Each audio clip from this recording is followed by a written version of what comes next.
ታሪካችን የሚጀምረው ይህ አመፀኛ 13 ዓመት ልጅ ማንንም ለመስፋት ፈቃደኛ ባለመሆኑ ብቻውን ወደ ጥልቁ ጫካ ሮጦ ራሱን የጫካው ንጉስ አድርጎ ባወጀበት ጊዜ ነው። ቁጣው በጣም ኃይለኛ ስለነበረ የዱር አሳማዎች እንኳን ከእርሱ መራቅ ጀምረው ነበር። የእርሱ አስደናቂ ታሪኮችም መላው ሀገሪቱን ስላስገረመ ፖሊሶች እሱን ለመከታተል የታጠቁ ተሽከርካሪዎችንና ሄሊኮፕተሮችን እንኳን ማሰማራት ነበረባቸው። ይህ ወፍራምና ችግር ፈጣሪ ልጅ ለአንድ ዓመት ሙሉ ፖሊስን ማሸነፍ የቻለበት ልዩ ሚስጥር ምን ይሆን? ታሪካችን የሚያስመለክተን ይሆናል። ስሙ ሪኪ ሲሆን ሪኪ ገና በለጋ ዕድሜው በወላጆቹ የተተወ በመሆኑ በማንም ያልተማረና ያልተወደደ ስለነበር ማመጽ፣ መስረቅ፣ ማቃጠል፣ መጥፋትና ከቤት መሸሽ ለሱ የተለመዱ ተግባራቶች ናቸው። በአዋቂዎች አይን እሱ የእውነት ጥፋተኛና ባለጌ ልጅ ስለነበር የበጎ አድራጎት ማዕከሉ ህይወቱን በአዲስ ኑሮና አካባቢ ለመለወጥ ተስፋ አድርጎ ነበር። ነገር ግን አብሮት የተቀመጠው እያንዳንዱ የማደጎ ቤተሰብ በእሱ ምክንያት ትርምስ ውስጥ ገባ። ማንም ሰው የእርሱን የማያቋርጥ ግርግር መቋቋም አልቻለም። ለዚህም አንድ ቀን የማሳደጊያ ማዕከሉ ዳይሬክተር ሪኪን በተራራው ግርጌ ወደሚገኝ አክስት ቤላ ወደ ተባለች ሴት የእርሻ ቤት አመጣችው። ቤላም እንዳገኘችው ልክ እንደገዛ ልጇ ተወደው ጀመር። ሞቅ ባለ ሁኔታ እቅፍ አድርጋውም እንኳን ወደ ቤት በደህና መጣ ልጅ አለችው። ነገር ግን ሪኪ አንድም ቃል አልተናገረም። ዳይሬክተሯም ያለፈውን ታሪኩን ለአክስት ቤላ ስታብራራላት እሱ ግን አዲሱ ቤት ላይ ፍላጎት ያለው አይመስልም። ለዚህም ዞር ዞር ብሎ ከቃኘው በኋላ ወደ መኪናው ተመልሶ በመግባት ለመውጣት ፈቃደኛ አልሆነ። አክስት ቤላ ግን ያለፈውን ታሪክ ስታዳምጥ በተከሰተው ነገር አልተጨነቀችም። ምክንያቱም ሁሉም ልጆች ሲወለዱ መላእክት እንደሆኑ ታምናለች። ሪኪ ባለጌ ቢሆንም አሁን ቤት እንዳለውና እንደሚቀየርም እርግጠኛ ነበረች። ዳይሬክተሯን በቤላ ንግግር ተነክታ ሪኪን ከነሱ ጋር እንዲቆይ ለማግባባት ዞረች። ሪኪም የፈጠረውን ችግር አስታውሶ የሚሄድበት ሌላ ቦታ ስላልነበረው ካልቆየ ብቸኛው አማራጩ የወጣቶች ማረሚያ ማዕከል መግባት ስለነበር በመስማማት ጭንቅላቱን ነቀነቀ። ልክ በዚያው ሰዓትም የአክስት ቤላ ባለቤት ሄክተር ከአደን ተመለሰ። ሄክተር ለሪኪ ግዴለሽ መስሎ ቢታይም ከመጀመሪያው እይታ ውጪ ሙሉ ጊዜውን የራሱ ጉዳይ ላይ እያሰበ አሳለፈ። እራት ላይ ግን ልጁ ምንም ፋይዳ እንደሌለውና ሁሉንም ነገር እንዳበላሸ በመግለጽ ሲያፌዝበት አክስት ቤላ ወዲያውኑም ያለምንም ማመንታት አንተ ራስህ ቆሻሻና ተንኮለኛ ነበርክ በማለት ተከላከለችለት። ለዚህም ሪኪን በፍቅርና በእንክብካቤ አሸነፈችው። ማንኛውም ልጅ የሚወዳቸውን ብዙ መጫወቻዎችንና ሞቅ ያለ የውሃ መጭመቂያ ማዘጋጀችለት። ልክ እንደ አፍቃሪ እናት የጠፋው ልጅ በደስታ እንደምትቀበልን በማሳየት ክፍሉን ንጹህና ምቹ እንዲሆን አደረገች። ነገር ግን እኩለ ሌሊት ላይ አዋቂዎቹ በከባድ እንቅልፍ ውስጥ ሲወድቁ ሪኪ በድብቅ የባትሪ መብራት ወስዶ እንደተለመደው ከቤት ሸሸ። የተራራው መንገድ በጣም ጨለማና ማለቂያ በሌለው ሁኔታ የተዘረጋ ስለነበረም ሪኪ ለረጅም ጊዜ ሮጦ ከድካም የተነሳ በመጨረሻም ሳሩ ላይ ተዝለፍልፎ ተኛ። በማግስቱ ጠዋት ሲነቃ ግን አክስት ቤላ በአቅራቢያው ተቀምጣ አያት። ሆኖም ልክ እንደ መጀመሪያው ቀን እይታዋ አሁንም ረጋ ያለና በፍቅር የተሞላ ነበር። ነገር ግን እሱን ያገኘችው በተለየ ብልህ ስለነበረች አልነበረም። ሪኪ ምንም ያህል ከባድ ጥረት ቢያደርግም መጓዝ የቻለው 200 ሜትር ብቻ ነበር። ምክንያቱም በሰውነቱ ክብደት ሲሆን አጭር ርቀት ከሮጠ በኋላ ትንፋሽ አጠረው። ሆኖም ድክመቱን አምነው ለመቀበል ፈቃደኛ ስላልነበረ ግን ንጹህ አየር ለመቀበል እንደወጣ ዋሸ። ቤላም ይዘው ከተመለሰች በኋላ ምግብ ስታው እየበላ ሄክተርን የሚያግዘው ስራ ካለ ቢጠይቀውም ሄክተር ግን ልጁን እስካሁን ሊቀርበው ባለመቻሉ ባልተጠበቀ ሁኔታ የራሱ ስራ ላይ ብቻ እንዲያተኩር በቀዝቃዛ መንገድ ሲነግረው ሪኪ እንደገና የመሸሽ ሀሳቡ አግርሽቶበት ልብሱን በመሰብሰብ ላይ ሳለ ድንገት የሙቅ ውሃ ላስቲኩን ሲመለከት እሱን በማቀፍ ለተወሰነ ጊዜ ከተረጋጋ በኋላ ላለመሸሽ ወሰነ። እንደ ድል ሆኖ ቀጣዮቹ ቀናትም ብዙም ማሰልቻ አልነበሩም። ሪኪም የአክስት ቤላን እርሻ የሽል ባቄላና አትክልት የመላጥ ስራዋን በአግራሞት ሲመለከት ቤላ ጥብቅ ተግሳጽ እንደሚያስፈልገው ልጅ አላየችውም። ይልቁንም ሁልጊዜ ሀሳቡን ታከብርለት ነበር። እንዲያውም ለመሸሽ ብታስብ እንኳን እኔ ውሳኔህን እደግፋለሁ፣ ነገር ግን በሌሊት ለመሄድ ካሰብክ ህይወት አደጋ ላይ ሊወድቅ ስለሚችል ለምን የቀን ጊዜን አትጠቀምበትን በማለት ስታግባባው ይህ ከፍተኛ መቻቻል ቀስ በቀስ ሪኪ ልቡን እንዲከፍት አደረገው። ቤላና እሱም መቀራረብ ጀመሩ። ለዚህም ጥልቁ ጫካ ውስጥ እንዴት መተኮስና ማደን እንደሚችል አስተማረችው። ሪኪም ለመጀመሪያ ጊዜ የአደን ጠመንጃ ሲነካ በጣም ተደሰተ። በመሃል የዱር አሳማ ሲያይም እውነተኛ ውጊያ ላይ እንዳለ እንዲያስብ አደረገው። ነገር ግን ቤላ በድንገት ወደፊት ሮጣ በመሄድ በስል ቢላዋ ስታርደው ሪኪ በአስፈሪው ደም አፋሳሽ ትዕይንት ተደናገጠ። ይህች ሴት ቀላል ሰው እንዳልሆነችም ተገነዘበ። ከነሱ መሸሽ ቢፈልግ እንኳን በጥንቃቄ ማሰብ እንዳለበትም ተረዳ። ከጥቂት ቀናት በኋላ ግን የ13 ዓመት የልደት በዓሉ ስለደረሰ አክስት ቤላ የልደት ኬክ አዘጋጀችለት። አንዲት ቡችላ ውሻም እንደ ስጦታ ሰጠችው። ይህም ሪኪን እጅግ አስደሰተው። ምክንያቱም ይህ በህይወቱ በጣም ሞቅ ያለ የልደት በዓሉና አንድ ሰው ስለሱ በእውነቱ ሲያስብ የመጀመሪያ ጊዜው ነበር። ለዚህም በልቡ ውስጥ የነበረው አመጽም ለመጀመሪያ ጊዜ በቅን ልቦና ተቀየረ። ነገር ግን ህይወት በተፈጥሮ ለዘላለም አትቆይምና አክስት ቤላ ድንገት እንዳልተጠበቀ መብረቅ ሞተች። ይህም ያንን ገና የጀመረውን የደስታ ሙቀት ሁሉ ጠራርጎ ወሰደው። በአንድ ወቅት በሳቅ የተሞላው ቤት በአንዴ በጣም ቀዝቃዛ ሆነ። እሱና ሄክተርም ሞቅ ያለ ምግብ መብላት አቆሙ። በዚህ መሃልም አንድ ቀን ከማሳደጊያ ማዕከሉ ደብዳቤ ደረሳቸው። ከግምገማ በኋላ ማዕከሉ ሄክተር ሪኪን ለማሳደግ ብቁ እንዳልሆነና ልጁን እንደሚወስዱት ገለጹ። ልጁ አዲስ የሚያሳድገው ቤተሰብ ለማግኘት ወደ ማዕከሉ መመለስ አለበት። ሆኖም ከዚያ በፊት ግን ወደ ወጣቶች ማረሚያ ማዕከል ይዛወራል። ይህንን የሰማው ሪኪም በጣም ተናደደ። በመላው ዓለም የተጠላ ልጅ መሆኑን ዳግም መለማመድ አልፈለገም። ለዚህም ሄክተርን እንዲያስቀረው ቢለምነውም ሴት የሌለበት ቤት ለማደጎ ተስማሚ ሆኖ አልተቆጠረም። ከዚህም በላይ ሄክተር አሁንም ድረስ ከእሱ ጋር መግባባት ባለመቻሉ ውጤቱ ወደ ማረሚያ ማዕከል መሄድ ብቻ ነበር። ነገር ግን ልጁ በቀላሉ ተስፋ የሚቆርጥ አልነበረም። ሁልጊዜም ችግርን ለማሸነፍ መንገድ ይፈልጋል። ለዚህም በዚያው ምሽት ንብረቶቹን ጠቅልሎ የአደን ጠመንጃውንና አክስት ቤት ላይ የሰጠችውን ውሻ ወስዶ ራሱን እንዳጠፋ የሚናገር ማስታወሻ ትቶ በእሳት እንደሞተ የተሳሳተ ትዕይንት ለመፍጠር ልብሱን አቃጠለ። ነገር ግን በአጋጣሚ ቤቱንም አብሮ ሲያቃጥለው እቅዱ ወደ አደጋ ተጋለጠ። እሱም ወደ ከተማው ተመልሶ በሌሎች ከመናቅ ይልቅ ተራሮቹንና ደኖችን ተቆጣጥረው የራሱን መንግስት መመስረትን መረጠ። ነገር ግን እውነታው ሁልጊዜ ተቃራኒ ስለነበር እንደተጠበቀው ሪኪ ጠፍቶ ሲሽከረከር ቆይቶ ጫካ ውስጥ የነበረው ሌሊትም በጣም ቀዝቃዛ ስለነበር የሙቅ ውሃ ላስቲኩን ዳግም ለማሞቅ ሞከረ። ነገር ግን ውሃው ሙሉ ፈሶ እሳቱን አጠፋው። መጀመሪያ ላይ ያመጣውን ዳቦም ቆጥቦ ለመብላት አቅዶ ነበር። ነገር ግን ብዙም ሳይቆይ ሁሉንም በፍጥነት በልቶ ስለጨረሰው ረሃቡን ለመግታት የዛፍ ቅርፊት ለመብላት ሞከረ። ሆኖም መዋጥ አልቻለ። ሌላ አማራጭ ስላልነበረውም በረሃብ እስኪዝለፈለፍ ድረስ ተጓዘ። ቅዠትም ማየት ጀመረ። በዚህ መሃል እንደ ድል ሆኖ ግን ሄክተር በሰዓቱ ደርሶ ቢያገኘውም ሪኪ አሁንም ምንም እንዳልሆነና እርዳታ እንደማያስፈልገው በእርጋታ ቢናገርም ረሃቡን መቋቋም እንደማይችል ሲያስታውስ ሄክተርን ተከትሎ ለመሄድ ተገደደ። ሆኖም በኩራቱ ምክንያት መጮህ አላቆመም ነበር። ሄክተርንም ካርታ ማንበብ የማይችል አዛውንት እያለ ያሾፍበት ጀመር። ሄክተርም በጣም ተናዶ ልጁን ፈጽሞ የማይረሳው ሁለት ቡጢ ሊመታው ወደሱ ዞሮ ሲንደረደር ባልተጠበቀ ሁኔታ እግሩ ትልቅ እንጨት ላይ ተጠልፎ መሬት ላይ ባለው ጭቃ ውስጥ ክፉኛ ተደፋ። ሪኪም ይህንን አደጋ ሲያይ እሱን ለመርዳትና ለማንሳት እግሩን ሲስበው በጣም ስለተሰማው የህመም ጩኸቱ ጫካ ውስጥ አስተጋባ። መንቀሳቀስም ሆነ መራመድ ስለማይችልና ሪኪ ደግሞ ወደ እርሻ የሚወስደውን የመመለሻ መንገድ በጭራሽ ስለማያውቀውም ሁለቱም ጫካ ውስጥ ጊዜያዊ መጠለያ ድንኳን ከመገንባትና ለጊዜው እዚያው አብረው ከመሆን ውጪ ሌላ አማራጭ ስላልነበራቸው ለመቆየት ተገደዱ። ይህ በእንዲህ እንዳለ በማሳደጊያ ማዕከሉ የምትሰራው ዳይሬክተር ሪኪ የፈጠረውንና እንዲቃጠል ያደረገውን ቤት ደረሰችበት። ሄክተር ደግሞ የሚወዳትን ሚስቱ አክስት ቤላን ካጣ በኋላ በከፍተኛ ቁጣ ተሞልቶ ሪኪን እንደጠለፈውና ወደ ጫካው እንደወሰደ በጽኑ ስለጠረጠረች ሁኔታውን ወዲያው ለፖሊስ በይፋ ሪፖርት አደረገች።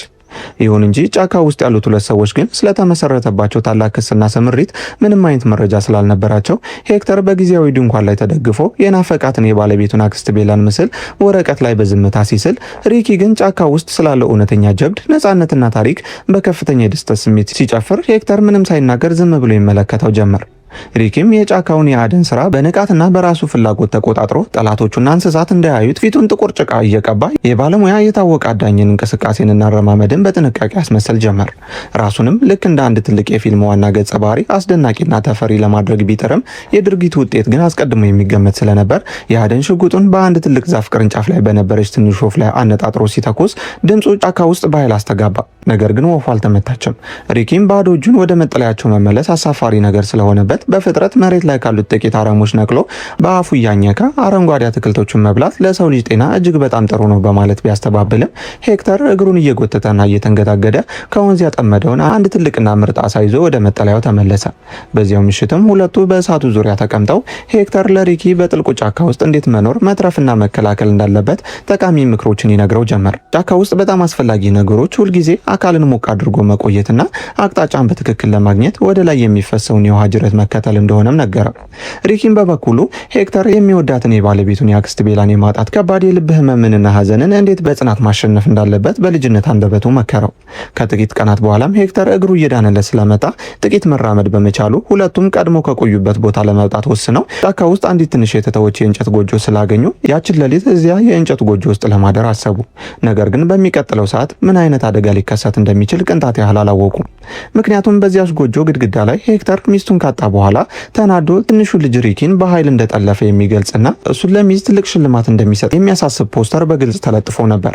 ሄክተርም ፖስተሩን ባየ ጊዜ የሚናገረውንና የሚያደርገውን ነገር አጣ። እርሱ ጫካ ውስጥ በሰላምና በነጻነት እየኖሩ መሆኑን ቢያስብም ሳያውቀው ወደ ትልቅ ወንጀልና ችግር ውስጥ ተጎድቶ ነበር። ያላሰበው ታላቅ ጥፋትም ከሰማይ ወረደበት። በመላው ሀገሪቱም እብድ፣ አደገኛና ሕፃን ጠላፊ ተብሎ በፖሊስ ተከሰሰ። በዚህ መሃል ምን እየተፈጠረ እንዳለ በሚገባ ከመረዳታቸውና ከመወያየታቸው በፊትም 3 የታጠቁ የዱር አዳኞች ድንገት ቤቱን ሰብረው ገቡ። በቁጥራቸው ብዛትና በያዙት መሳሪያ በመተማመንም በከፍተኛ እብሪትና ትዕቢት እየተናገሩ ሁለቱንም በኃይል ይዘውና አስረው የተባለውን ትልቅ የገንዘብ ሽልማት ለማግኘት በቀጥታ ወደ ፖሊስ ጣቢያ ሊወስዷቸው አሰቡ። ነገር ግን ሪኪ እሱ በሄክተር ታፍኖ ሳይሆን በገዛ ፈቃዱ እንደመጣና ሄክተር ጥሩ ሰው እንደሆነ ሰዎቹን ለማስረዳት በከፍተኛ ሁኔታ ቢሞክርም በተናገረ ቁጥር በነበረበት ጭንቀት የተነሳ ቃላቶቹ እርስ በርስ እየተጋጩና እየተሳሳቱ በመሄዳቸው 3ቱ አዳኞች ሄክተርን ይበልጥ እንዲጠራጠሩትና ወንጀለኛ እንደሆነ እንዲያምኑ አደረጋቸው። ሄክተር ግን በአዳኞቹ ትዕቢትና በሁኔታው በጣም ስለተናደደ 3ቱን ሰዎች በአንድ ጊዜ ለማዋጋት ወስኖ ቢገጥማቸውም እነሱ የሰለጠኑና በቁጥር ይበልጡት ስለነበር ብዙም ሳይቆይ ሄክተር ተመቶ መሬት ላይ ወደቀ። ነገር ግን በመሃል ጎጆ ውስጥ አስፈሪ የተኩስ ድምጽ በኃይል ተሰማ። ሪኪ ሁኔታው መበላሸቱን ሲያይ በፍጥነት የወደቀውን ሽጉጥ አንስቶ አዳኞቹ ሄክተርን በአስቸኳይ እንዲለቁትና ወደ ኋላ እንዲመለሱ በከፍተኛ ድምጽ እየጮሁ አስጠነቀቃቸው። አዳኞቹ ግን ልጁን ንቀው አሁንም ወደ እርሱ እየቀረቡ መሆናቸውን ሲመለከት ሳይፈራ ሌላ ተጨማሪ የማስጠንቀቂያ ጥይት ወደ ላይ ተኮሰ። ሄክተርም ከወደቀበት ተነስቶ ሽጉጡን ከሪኪ እጅ ሲቀበል 3ቱ አዳኞች ሁኔታው አስፈሪ መሆኑን አይተው ወዲያውኑ እጃቸውን ሰጡ። ነገር ግን የተፈጠረው ድርጊት በሕግና በፖሊስ ፊት ይፋዊ የታጠቁና አደገኛ ጠላፊዎች እንደሆኑ አስቆጠራቸው። ከዚህም በላይ ሪኪ ስለ ሄክተር ሚስጥራዊ ያለፈ ታሪክ በሚገባ አወቀ። ሄክተር በአንድ ወቅት በወጣትነቱ በሰከረ ቁጣና በጠብ ምክንያት አንድን ሰው ገድሎ እስር ቤት እንደነበረ ተረዳ። ለዚህም ሪኪ አሁን ላይ እውነቱን ለፖሊስና ለፍርድ ቤት ቢናገር እንኳን ፖሊሶቹ ሄክተር ልጁን አስፈራርቶትና አስገድዶ ይህንን ቃል እንዲናገር እንዳደረገው እንጂ የሚያምኑት እውነቱን አይቀበሉትም ነበር።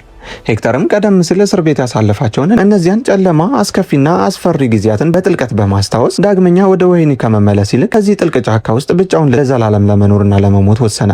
ይሁን እንጂ ሪኪ ገና ወጣት ታዳጊ ልጅ ስለነበርና እንደ ዱር ሰው በተራሮችና በጫካዎች ላይ ለዘላለም መኖር ስለማይችል የእርሱ ሕይወት እንዳይበላሽ ሲል ከእርሱ ሊለየውና ለፖሊስ ሊሰጠው አሰበ። ነገር ግን ሪኪ ይህች ዓለም ከተማዋና ሰዎቹ ምን ያህል ቀዝቃዛ፣ ጨካኝና ፍቅር የሌላቸው እንደሆኑ አስቀድሞ በሚገባ ተረድቷል። በሌሎች ሰዎች እይታ እርሱ ሁልጊዜ መጥፎ፣ ባለጌና የማይረባ ልጅ ስለነበር የትም ቦታ ቢሄድ ማንም ሰው ለእርሱ ሕይወት በእውነት የሚያስብለትና የሚወዱ አልነበረ። የመንግስት ማዕከላትና ወላጅ አልባ ህጻናት ማሳደጊያዎች እንኳን እሱን እንደ አንድ ተራ ሸቀጥና እቃ ብቻ ነበር የሚመለከቱት። ሄክተርም የልጁን የልብ ትርታና ፍላጎት አይቶ በመጨረሻም እሱን ብቻውን ጥሎት ለመሄድ ጨካኝ መሆን ባለመቻሉ ሁለቱም አንድ ላይ ተያይዘው እስከ መጨረሻው ድረስ ወደ ጥልቁና ስውሩ ጫካ ለማምለጥ ወሰኑ። ይህ በእንዲህ እንዳለ የማሳደጊያ ማዕከሉ ዳይሬክተር 3ቱ አዳኞች ለፖሊስ የሰጡትን የአይን ምስክርነት ፍንጭ በጥብቅ ተከትላ ከፖሊስ ሰራዊት ጋር በመሆን ያችን ትንሽ የእንጨት ጎጆ አገኘቻት። ነገር ግን ሄክተርና ሪኪ ብልሆች ስለነበሩ ቦታውን ቀደም ብሎ በሰዓቱ ለቀው ሄደው ነበር። ዳይሬክተሯም ሁለቱንም ማግኘት ባለመቻለው በጣም ተናዳና ተበሳጭታ የትም ቢገቡ ሁለቱንም ፈልጋ እንደምትመልሳቸውና ሄክተርን ደግሞ እንደምታስረው በከፍተኛ ልህ ቃል ገባች። ይሄው ያልተጠበቀ ክስተት በጋዜጣና በቴሌቪዥን በመሰራጨቱም የህዝብን አስተያየት ፍርሃትንና ጭንቀት እጅግ እያባባሰና እያነጋገረ ሄደ። ብዙ የዜና ቻናሎችና ሚዲያዎችም ስለ ሁለቱም ጠለፋና መጥፋት ጉዳይ በሰፊውና በተደጋጋሚ በመዘገባቸው ፖሊስ እነሱን ለማግኘት ተራሮችንና ጥልቁን ደን አሰሳ ለማድረግ ከፍተኛ ኃይል አሰባሰበ። በተጨማሪም ሄሊኮፕተሮችን በሰፊው አሰማርተው ፍለጋ ጀመረ። ሄክተርና ሪኪን በተመለከተ ግን እዚህ ጫካ ውስጥ ያለው አዲስ ህይወታቸው እጅግ በጣም አስደሳችና ነጻነት የተሞላበት ነበር። መላው ጫካ፣ ዛፎችና ወንዞች ለእነርሱ ልክ እንደ ገነት ሆነዋል። የሪኪ የአደን ክህሎትና ችሎታም በየቀኑ በከፍተኛ ደረጃ እየተሻሻለ በመምጣቱ ሁሌም አዲስና ጣፋጭ የሆነ የተፈጥሮ ምግቦችን፣ ፍራፍሬዎችንና አሳዎችን ይመገቡ ጀመር። ምንም እንኳን አሁንም ድረስ አልፎ አልፎ በትንንሽ ነገሮች ቢጣሉና ቢከራከሩም ሁለቱም በሰላም አብረው እየኖሩ ነው። ነገር ግን በውይይታቸው መሃል አክስት ቤላ በተጠቀሰች ቁጥር ሪኪ በሀዘን ስሜት አመድ የያዘውን የእርሷን ጎድጓዳ ሳህን ሳያውቅ በስስት ይነካዋል። ምክንያቱም እርሷ የእርሱን ህይወት ብቻ ሳይሆን እንደ ሄክተር ያለ የተገለለን ሰው እርሻ ቦታው ላይ ህይወቱን በአዲስ ተስፋ እንደገና የመጀመር እድልና ፍቅር የሰጠች ሰው ጭምር ስለነበረችም ነው። በዚያው ቀንም ሁለቱ ጫካ ውስጥ ሌላ አዲስ ጎጆ አገኙ። ይህም በጫካ ውስጥ የሚኖር የደን ጠባቂ መኖሪያ ቤት ነበር። ነገር ግን ወደ ውስጥ ዘልቀው ሲገቡ አንድ የሆነ አስከፊ ችግር እንዳለ ወዲያውኑ አወቁ። የደን ጠባቂው መሬት ላይ ቆና በጠና ታሞ ትንፋሽ እንኳን በጭንቅ እየሳበ በሞት አደጋ ላይ ስለነበርና እርዳታ ስለሚፈልግ ጉዳዩን በጭራሽ ችላ ሊሉትና ሊተውት አልቻሉም። በመሆኑም ሄክተር ፈጣን የሕክምና እርዳታ ለማግኘትና ለፖሊስ ለማሳወቅ ሪኪን በተራራው ግርጌ ወዳለው ቅርብ መንደር በፍጥነት እንዲወርድ ጠንከር ብሎ ነገረው። ነገር ግን በዚያው ምሽት ስራውን ጨርሶ በእርግጠኝነት ወደ ጫካው እንዲመለስ አጥብቆ አዞት፣ እሱ ራሱ ግን የጫካውን ጠባቂ ለጊዜው ለመንከባከብና አብሮት ለመቆየት ጎጆው ውስጥ ቀረ። ሪኪም ከተራራው መውረድና ወደ መንደሩ መሄድ ለሱ እንደ አንድ አዝናኝ ጨዋታ ሆነለት። ልክ ከጫካው ጨለማ ሲወጣ ግን ፈረስ የምትጋልብ አንዲት ቆንጆ ልጅ መንገድ ላይ አገኘ። ልጅቷም ሪኪን እንደ አዲስ ሰው አይታ ወደ ቤቷ ከመውሰዷን በላይ ለታመመው ሰው እርዳታ እንዲደረግለት የማዳን ጥሪ አቀረበች። የልጅቷ አባትም ቀደም ሲል ስለ ሪኪ ሁኔታና መጥፋት ዜና በቴሌቪዥን አይቶ ስለነበረ በዚህ አስፈሪና ጥልቅ ጫካ ውስጥ ብቻውን ለሚኖረው ታዳጊ ልጅ ትልቅ አድናቆትና ክብር አሳየው። በተጨማሪም እሱን በማግኘቱ በጣም ስለተደሰተ ልክ እንደ ታዋቂ የፊልም ሰው አብሮት ፎቶ መነሳትን በደስታ ጥብቆ መጠየቁን ቀጠለ። ሪኪም ለረጅም ጊዜ ጫካ ውስጥ በቅዝቃዜና ድንኳን ውስጥ ከቆየ በኋላ ሞቅ ባለው ቤት ውስጥ ለስላሳ ሶፋ ላይ ተቀምጦ ቴሌቪዥን በማየቱ እጅግ ደስተኛ ነበር። ልጅቷም ለስለስ ባለ የፍቅርና የደግነት ድምጽ እየዘፈነች ቀስ በቀስ አይኖቹን ጨፍኖ ጥልቅ እንቅልፍ እንዲወስደው ስታደርግ ሪኪ የሄክተርን የመመለስ መመሪያና አደራ በመርሳት ተኛ። ነገር ግን በማግስቱ ጧት ከእንቅልፉ ነቅቶ አይኖቹን ሲከፍት ቀጣይ ቀን ሆኖ ስለነበር ሪኪ ቃሉን በማፍረሱ ክፉኛ ደንግጦ ከልጅቷ ጋር በመሆን ወደ ተራራውና ጎጆ በፍጥነት ተመለሰ። ሆኖም ባልተጠበቀ ሁኔታ የተራራው ጎጆና አካባቢው ሙሉ በሙሉ በፖሊስ ተከቦ ነበር። የታመመው የደኑ ጠባቂም በእርዳታ ተረፈ። ነገር ግን በዚህ ሁሉ መሃል የሄክተር ምንም አይነት ምልክትም ሆነ ዱካ አልታየም። ሪኪም ሄክተርን በማጣቱ በጣም ስለተጨነቀና ስላዘነ ጫካ ውስጥ ግራ ተጋብቶ ይዞር ጀመር። በህይወቱ ሄክተርን ዳግም ማጣት አልቻለም። ምክንያቱም በዚች ምድር ላይ የቀረው ብቸኛው ቤተሰቡና አሳቢው እሱ ብቻ ነበር። ድንገት ግን ሄክተር ቀደም ሲል ጫካ ውስጥ ያስተማረውንና የውሃን ምንጭ ሁልጊዜ ወደ ከፍታ ቦታ ተከተሉ የሚለውን ወሳኝ ቃል አስታወሰ። በተመሳሳይ ሰዓት የልጅቱ አባት ኢንተርኔት ላይ ያሰራጨው የሪኪ ፎቶ ወዲያውኑ የህዝብንና የሚዲያዎችን ትኩረት በሰፊው ስቧል። አንድ ታዳጊ ልጅ ከማህበረሰቡና ከመንግስት እርዳታ ከመቀበል ይልቅ በአስፈሪው ጫካ ውስጥ መደበቅንና መኖሩን የሚመርጠው ለምንድን ነው የሚሉ ከባባድ ጥያቄዎችም ተነሱ። የማሳደጊያ ማዕከሉ ዳይሬክተርም በዚህ ጉዳይ ላይ በጋዜጠኞች ጥብቅ ጥያቄ ትጠየቅ ጀመር። ሪኪ ግን ወደ ጫካው ተመልሶ የፖሊስን አደንና ክትትል ለማምለጥ እየሞከረ ቢሆንም እዚህን ጊዜ ግን በዳይሬክተሯ ተገኘ።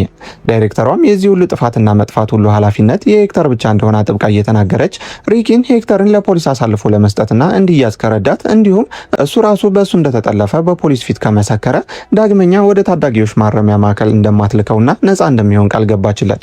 ነገር ግን ዳይሬክተሯ ሪኪን በተመለከተ እጅግ በጣም ተሳስታ ነበር። ሪኪ የቱንም ያህል በባህሪው መጥፎ ቢሆንና ጉድለቶች ቢኖሩበትም የሚወደውንና የሚያስብለትን ሰው ፈጽሞ በገንዘብም ሆነ በነፃነት የሚሸጥ ልጅ አልነበረም። ለዚህም የዳይሬክተሯን ጥያቄ ወዲያውኑ ውድቅ አደረገው። ምክንያቱም በህፃናት ማሳደጊያ ማዕከል ውስጥ ያለ ፍቅር ያደገ ልጅ በህይወቱ እጅግ በጣም ውድና ክቡር የሆነው ነገር የቤተሰብ ትስስርና የፍቅር ኃይል ነበርና በዚህ ጨካኝ ዓለም ሄክተር ብቸኛ እውነተኛ ቤተሰቡ አባቱና ጠባቂው ነበር። ለዚህም ሪኪ ለማንም ሳይገዛ ጀርባውን አዙሮ ቀጥታ ወደ ጥልቁና ጨለማው ጫካ ሮጦ በመግባት ብዙም ሳይቆይ ፍለጋውን ቀጥሎ ሄክተርን ዳግም እንደገና አገኘው።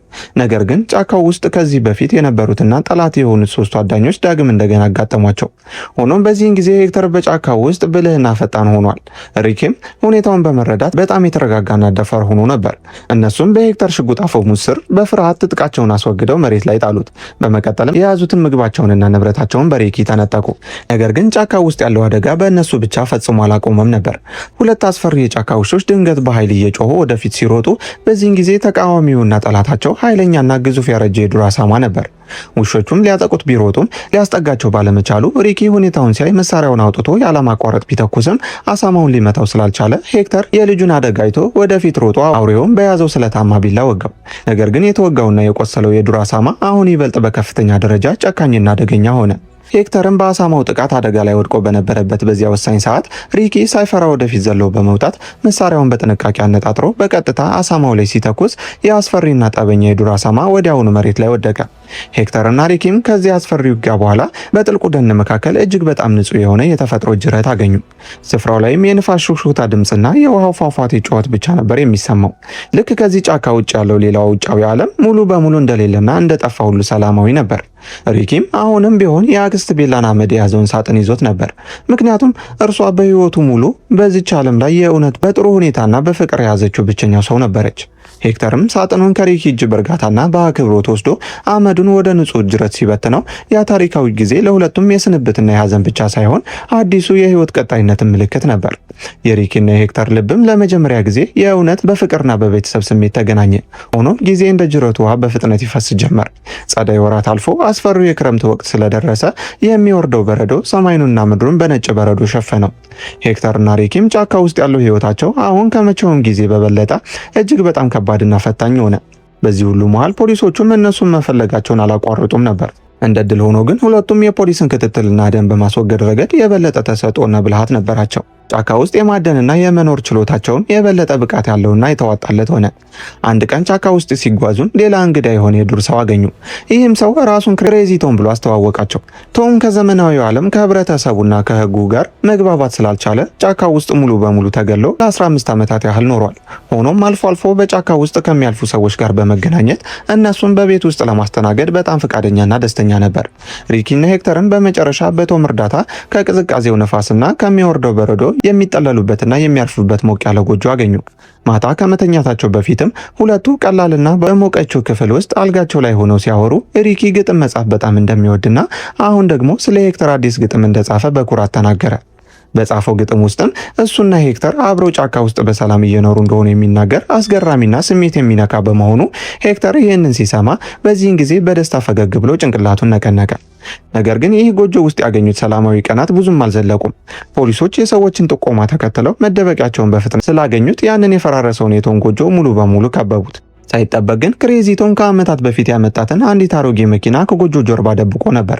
ነገር ግን በሚያሳዝን ሁኔታ መኪናዋን ለማስነሳት ቁልፉ የትም ሊገኝ ባለመቻሉ ሪኪ በጥቂት ጊዜ ውስጥ የመኪናዋን ሹቦ በማገናኘት መኪናውን አስነስቶ ነዳጁን በመርገጥ ይሮጡ ጀመር። ሪኪ ትንሹ ብልህ ተብሎ በሰዎች ይጠራ የነበረውም ለዚሁ ነበር። የጫካው ሰላማዊ ጀብድም አሁን ወደ አስደሳችና አስፈሪ የመኪና ማሳደድ ተለወጠ። ፖሊስ መኪናዋን ተከትሎ ያለማቋረጥ ማሳደዱን ሲቀጥል ሪኪ የመጨረሻውን የህይወትና የሞት ማምለጫውን በጀግንነት ያካሂድ ጀመር። ነገር ግን ሄክተር መኪና ውስጥ ሆኖ የፖሊስ መኪኖችና አዳዲስ ሄሊኮፕተሮች ከኋላ በከፍተኛ ፍጥነት ሲቀርቧቸው ሲያይ ታላቅ ተስፋ መቁረጥ ተሰማው። መኪናቸው ከመንገድ እንዳይወጣና ከዚህም በላይ ማምለጥና መቆም እንደማይችሉ ጠንቅቆ አወቀ። ነገር ግን ሪኪ በቀላሉ ለፖሊስ እጅ መስጠትና ወደ ማረሚያ ቤት መመለስ አልፈለገም። ለዚህም መኪናውን በሙሉ ፍጥነት መንዳትና ማምለጥ ቀጠለ።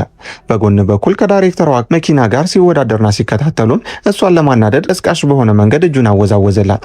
ሰራዊቱም ይህንን እምቢተኝነት ሲያይ ታንኮችንና ከባድ መሳሪያዎችን ወደ ቦታው አሰማራ። ሪኪም ከፊት ለፊታቸው ትልቅ የፖሊስ የመንገድ እንቅፋት ሲመለከት መኪናውን በድንገት ልክ እንደ አክሽን ፊልም አሽከርካሪ ወደ ጎን ሲያዞረው ሄክተር አደጋውን ፈርቶ ሪኪ መኪናውን እንዲያቆም መማጸኑንና መለመኑን ቀጠለ።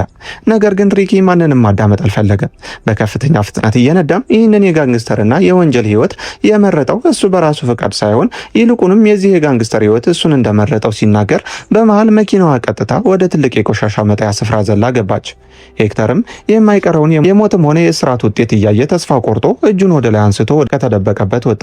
ሪኪ ግን አሁንም ይህንን ሽንፈት ተስፋ ቆርጦ ሊቀበለው ስላልቻለ መሳሪያውን አንስቶ ፖሊሶች እንዳይቀርቡት ሄክተር ላይ ሲያነጣጥርበት ቀደም ብለው ጫካ ውስጥ ያስቆጡት ክፉ አዳኝ የተፈጠረውን ትርምስ በመጠቀም ሄክተር ላይ በድብቅ ለመተኮስ ሲሞክር እንደ ድል ሆኖ ፖሊስ በጊዜ ደርሶ እሱን ለመቆጣጠር ቻለ። ነገር ግን በጥይት ተኩስ መሃል ተንኮለኛው አዳኝ ድንገት የመሳሪያውን ቀታ ሲጫነው የተተኮሰችው ጥይት ሄክተርን ከኋላ በኩል ክፉኛ መታቸው። በዚህን ጊዜ ሪኪም መቃወምና መዋጋት ቢፈልግም እንኳን ሄክተር በመቁሰሉ ምክንያት ተስፋ መቁረጥና እጅ መስጠት ነበረበት። ለዚህም መጨረሻ ሁለቱም በዝምታና በሐዘን ተይዘው ወደ ፖሊስ መኪና ተወሰዱ። ከቀናት በኋላ በተደረገው የፍርድ ቤት ችሎት ላይ ግን ሪኪ ጫካ ውስጥ ያገኛትን ያችን ልጅና አባቷን እንደገና እዚያ ያገኛቸው። አባትና ልጅ ለፍርድ ቤቱ ከልብ በመነጨ ልመናና ማመልከቻ በማቅረባቸውም ሪኪ በይፋ የቤተሰባቸው አዲስ የጉዲፈቻ አባል ሆነ። ሪኪም የአዲስና የተረጋጋ ህይወቱ እጅግ አስደስቶታል። ሄክተር ግን ለጥቂት ቀናት እስር ቤት እንዲቆይ ተደረገ። ሆኖም ግን ፖሊስ ጥልቅ ምርመራ ካደረገ በኋላ ሄክተር ንጹህ መሆኑ ስለተረጋገጠ ተለቀቀ። ነገር ግን አርጅቶ ስለነበር ወደ አረጋውያን መጦሪያ ቤት ገባ። ሪኪም አንድ ቀን ሊጠይቀው ሲሄድ ቀደም ሲል ላጠፋው ጥፋት ከልብ ይቅርታ ጠይቆ አሁን ወዳለበት ቤተሰብ አብሮት መጥቶ እንዲኖር ቢጋብዘውም ብዙውን ጊዜ በባህሪው ቸልተኛና ግትር የሆነው ሄክተር በዚህን ጊዜ ግን ልቡን በደስታ ከፈተ። ሪኪም ከእርሱ ጋር ጫካ ውስጥ ያደረጋቸውን እነዚያ ጀብዶችን በህይወቱ ውስጥ ካሳለፋቸው ጊዜያት ሁሉ በጣም ጥሩና የማይረሱ ጊዜያት እንደነበሩ ሲናገር ሄክተር በመጨረሻም የሪኪን ግብዣ ተቀብሎ ሁለቱም አስቸጋሪውን የህይወት ጉዞ በማስታወስ በጥልቅ ፍቅር ተቃቀፉ። ታሪካችንም ሄክተርና ሪኪ ለረጅም ጊዜ እርስ በርስ እጅግ በጣም የቀረቡና የማይለያዩ እውነተኛ ቤተሰቦች ሆነው እያሳየን ያበቃል። የዛሬው የፊልም ታሪካችንም ይህንን ይመስል ነበር። ቀጣይ የምንለቃቸው የፊልም ታሪኮች እንዲደርሷችሁ ቪዲዮውን ላይክ፣ ቻናሉን ደግሞ ሰብስክራይብ አድርጋችሁ የደወል ምልክቷን በመንካት ቤተሰብ ይሁን።